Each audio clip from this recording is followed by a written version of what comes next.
बंदर और इंसान में सबसे अधिक बुद्धिमान कौन? अगर आपका जवाब है इंसान, तो चलिए आज हम आपको एक ऐसे बंदर की कहानी सुनाते हैं जिसकी बुद्धिमत्ता की तुलना लोग देवताओं के गुरु बृहस्पति और असुरों के गुरु शुक्राचार्य से करते हैं। एक राज्य में राजा चंद्र का राज्य था। राजा चंद्र को बाल्यकाल से ही बंदरों में विशेष रुचि थी और उन्हें बंदरों से बहुत लगाव था। इसी राज्य के वन में बंदरों की एक टोली निवास करती थी। इस टोली का मुखिया था उष्णस। बंदरों से विशेष लगाव के चलते राजा चंद्र ने अपने एक दूत के साथ बंदरों के मुखिया को अपनी संपूर्ण टोली को महल में आकर रहने का प्रस्ताव भेजा। उष्णस का मानना था कि बंदर वन में रहे तो बेहतर है और उन्होंने इस प्रस्ताव से इनकार कर दिया। महल की सुख सुविधाओं को ठुकराता देख टोली के बंदर नाराज होकर उष्णस का विरोध करने लगे। बंदरों के मुखिया उष्णस ने अपने टोली के बंदरों को यह समझाने की बहुत कोशिश की कि बंदरों का महलों में रहने के बजाय यदि वे जंगल में ही रहें तो ज्यादा बेहतर है। किंतु राजसी सुख सुविधाओं को देख मुंह से लार टपकाते बंदरों ने अपने सरदार की एक ना सुनी। अंततः थक हार कर उष्णस को सबकी बात माननी पड़ी और राजा चंद्र के आमंत्रण पर उष्णस अपना बोरिया बिस्तर समेटकर अपनी पूरी टोली के संग राजमहल में आ पहुंचे।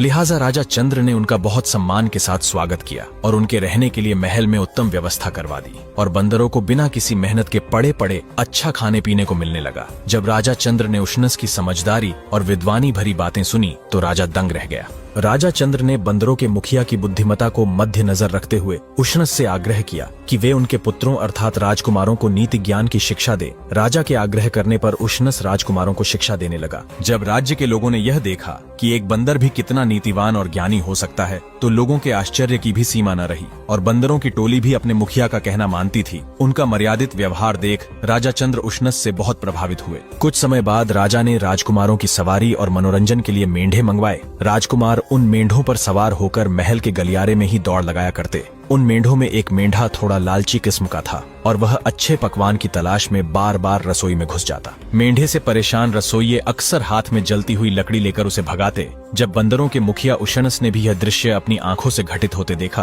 तो उसके मस्तक पर चिंता की लकीरें खींच गईं। उसने सभी बंदरों की एक बैठक बुलाई और कहा, भाई मुझे तो यहाँ बहुत बड़ा संकट आता दिखाई पड़ रहा है। हमें तत्काल ही राजमहल छोड़कर वापस जंगल में लौट जाना चाहिए, नहीं तो कदाचित अनर्थ हो जाएगा। उष्णस पर सवाल उठाते हुए कुछ बंदरों ने पूछा कि सुख सुविधाओं से परिपूर्ण इस राजमहल में भला कैसा संकट। तब उष्णस ने प्रत्युत्तर देते हुए कहा कि देखो भाई, महल के गलियारों में राजकुमार अक्सर मेंढों पर सवारी करते हैं और लालची मेंढे बार बार भागकर रसोई में घुस जाते हैं। मेंढों की इस हरकत से परेशान रसोइये हाथ में जो भी चीज आए उसे लेकर मेंढों को भगाते हैं। कई बार तो वे हाथ में जलती हुई लकड़ी लेकर भी मेंढों को मारते और भगाते हैं। अगर ऐसे ही चलता रहा तो एक दिन मेंढों के बालों की वजह से उनके शरीर में आग लग जाएगी। फिर मेंढे परेशान होकर सीधे घुड़साल की ओर दौड़ते हुए जाएंगे क्योंकि इनका निवास भी घुड़साल के समीप है। जलते हुए मेंढों के वहां जाने के परिणाम स्वरूप इनके निवास स्थान के साथ साथ अश्वशाला में भी आग लग जाएगी। जब मेंढों के शरीर पर आग लग जाएगी तो वे दौड़ते हुए सीधे घुड़साल की ओर जाएंगे,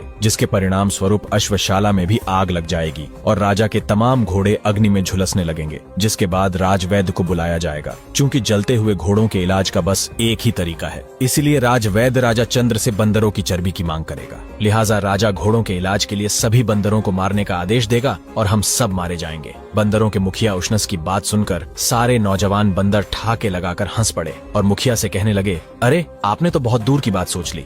अगर हम इतनी दूर की बात सोचने लगें तो जी नहीं पाएंगे। वैसे भी खुद राजा ने हमें यहाँ महल में रहने के लिए आमंत्रित किया है। हम उसके आश्रित हैं। हमें शरण देने के बाद वह अब हमारे प्राण थोड़ी लेगा। आप क्या चाहते हैं कि महलों के ये बढ़िया पकवान और सुस्वादु भोजन त्याग कर अब हम दोबारा उसी घिसे पिटे जंगल में भटकते फिरें? नहीं नहीं, अब यह हमारे बस की बात नहीं है। तब उष्णस ने क्रोधित होते हुए अपने कुटुंब से कहा कि पकवान और सुस्वादु भोजन तो तब खा पाओगे ना जब जीवित बचोगे। अगर तुम्हें मेरी बातों पर यकीन नहीं तो ठीक है, समय आने पर तुम खुद समझ जाओगे। और रही बात कि राजा और राजकुमार बंदरों से प्रेम करते हैं, तो तुम लोग भूल रहे हो कि प्रेम वहीं टिकता है जहां उसके पीछे कोई ना कोई उपयोगिता होती है। उष्णस ने कहा, सुनो भाई, बेशक राजा को बंदर प्रिय हैं, लेकिन घोड़े उसके राजकाज के लिए कहीं ज्यादा जरूरी हैं। इसीलिए घोड़ों को बचाने की बात आएगी तो वह उसके लिए बंदरों को मरवाने में जरा भी नहीं हिचकेगा। उष्णस की बात सुनकर सभी बंदर उसका मजाक उड़ाने लगे और बोले, लगता है तुम्हारी उम्र हो गई है। यहाँ तक कि उष्णस की पत्नी ने भी उसका साथ देने से इनकार कर दिया। अंत में थक हार कर मुखिया अकेला वहाँ से चल पड़ा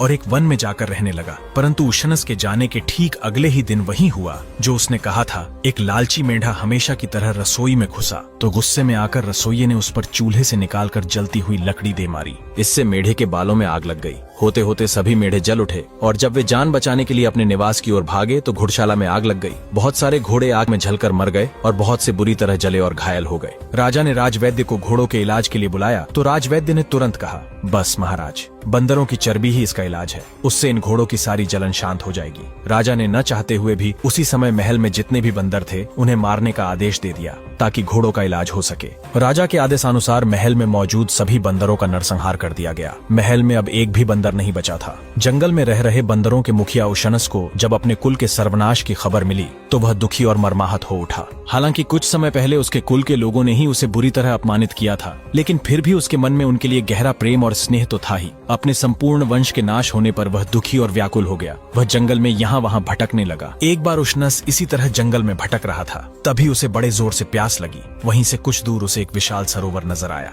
थोड़ी दूर चलने के उपरांत वह सरोवर के निकट जा पहुंचा। उशनस पानी पीने के लिए जैसे ही झुका तभी वह अचानक चौंक गया। उसने देखा कि वहाँ बहुत से मनुष्यों और जीव जंतुओं के पैरों के निशान थे। वे पानी पीने सरोवर में गए परंतु वहाँ से लौटे नहीं थे। इस बात से उशनस चौंक उठा। उसने सोचा, हो न हो इस तालाब में कोई रहस्य है। तभी उशनस ने पास में एक कमल की नाल देखी तो उसे तोड़कर उसने उसे पानी में डुबोया। फिर उस कमल की नाल के सहारे वह तालाब का पानी पीने लगा। जैसे ही बंदर ने तालाब का पानी पिया उसी समय उसे एक विशाल राक्षस दिखाई पड़ा। वह उसी तालाब से निकला था। उसके गले में जगमग जगमग मोतियों की माला थी जिसका प्रकाश दूर दूर तक फैल रहा था। राक्षस ने उशनस से कहा, आप बहुत बुद्धिमान हैं। मैं आपके ज्ञान और समझदारी से बहुत प्रभावित हुआ हूँ। इस तालाब का पानी पीने इतने लोग और पशु पक्षी आए जिन्हें मैंने निगल लिया, परंतु अकेले आप ही हैं जिसने अपने ज्ञान और चतुराई से खुद को बचा लिया। इसलिए मेरे मन में आपके लिए बड़ी प्रशंसा का भाव है। आप मुझसे जो भी वरदान मांगना चाहें मांग लें। उशनस ने मुस्कुराकर कहा, अगर आप मुझसे प्रसन्न हैं तो आपके गले में यह जो अद्भुत मोतियों की माला है वह कुछ समय के लिए मुझे दे दें। उन अनोखे मोतियों की माला पहनकर उशनस राजा चंद्र के पास गया तो राजा मोतियों की चमक देखकर हैरान रह गया। बोला, अरे ये तो अद्भुत मोती हैं। मैंने ऐसी मोतियों की माला कभी देखी नहीं। बंदरों के मुखिया ने कहा, महाराज, यह माला मुझे यात्रा में मिली है। मेरे कुल का नाश होने पर मैं इस कदर दुखी हो गया कि मन को चैन ही नहीं था। व्याकुल होकर मैं इधर उधर घूमता रहा, कभी किसी जंगल में तो कभी नदी किनारे। राजा चंद्र बोला, मैं तुम्हारा दुख समझ सकता हूँ, लेकिन हालत ही ऐसी हो गई थी कि न चाहते हुए भी मुझे बंदरों के वध का आदेश देना पड़ा। इसके बिना घोड़े ठीक और स्वस्थ नहीं हो सकते थे, और यह तो तुम जानते ही हो कि राजकाज घोड़ों के बिना चल नहीं सकता। इसलिए मुझे यह अप्रिय निर्णय लेना पड़ा। बंदरों के मुखिया उशनस ने कहा, कोई बात नहीं महाराज, सेवक का कर्तव्य ही है कि वह राजा के काम आए। अच्छा है कि मेरे कुल के लोगों ने आपकी जरूरत पूरी करने के लिए अपने प्राण त्याग दिए। तभी राजा का ध्यान फिर से उशनस के गले में पड़ी मोतियों की माला की ओर गया। उसने कहा, ये तो सचमुच विलक्षण मोती है। मैंने पहले ऐसे मोती कभी नहीं देखे। यह दुर्लभ माला भला तुम्हें कहाँ से मिली? उशनस ने कहा, महाराज, मैं एक सरोवर में स्नान करने के लिए गया था। वह चमत्कारी सरोवर है जिसमें स्नान करने पर मुझे यह माला मिली। जो भी उस सरोवर में स्नान करता है उसे ऐसी ही माला मिलती है।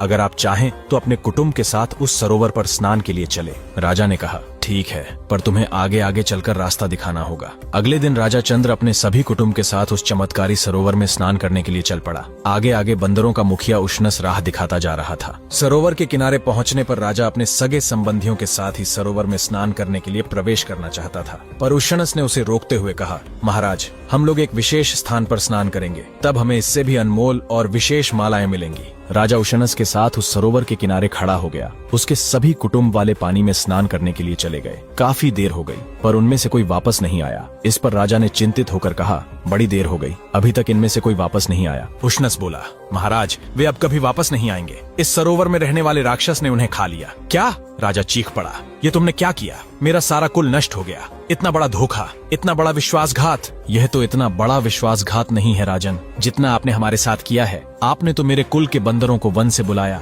आश्रय दिया और फिर अचानक सबके प्राण ले लिए। उसकी तुलना में तो यह विश्वासघात कुछ नहीं है। राजा ने विलाप करते हुए कहा, ये शोक मैं कैसे सहन करूं? उशनस ने कहा, जैसे मैं सहन कर रहा हूं, इसीलिए तो मैंने आपको सरोवर में प्रवेश करने नहीं दिया, ताकि आप जीवित रहें और अपनी आंखों के सामने अपने कुल का विनाश देखें। कुछ दुख ऐसे होते हैं जो मृत्यु से अधिक संताप देते हैं। अब आप जीवन भर विलाप करते रहिए। अगर आप सरोवर में प्रवेश करके मृत्यु को प्राप्त होते तो आपको इतना कष्ट न होता। इसीलिए मैंने आपको अकेला जीवित बचे रहने दिया। ताकि आप याद रखें कि जब आपने मेरे संपूर्ण कुल का नाश किया था तो मुझ पर क्या बीती होगी। राजा ने क्रोध में आकर कहा, हे उशनस, तुमने जो मेरे साथ किया है उसके लिए ईश्वर तुम्हें कभी क्षमा नहीं करेगा। इस पर उशनस ने व्यंग्य पूर्वक कहा, जो ईश्वर तुम जैसे क्रूर आदमी को क्षमा करेगा वह मुझे भी जरूर क्षमा कर देगा। मेरा अपराध तो तुम्हारी तुलना में कुछ भी नहीं है। राजा चंद्र सर झुकाकर वहां से चला गया, लेकिन इसके बाद उसने एक भी दिन सुख की नींद नहीं ली। अब वह इस बात के लिए पछता रहा था कि जंगल से बंदरों को बुलवाकर और आश्रय देकर उसने कितनी निर्दयता से उन्हें मरवा दिया था।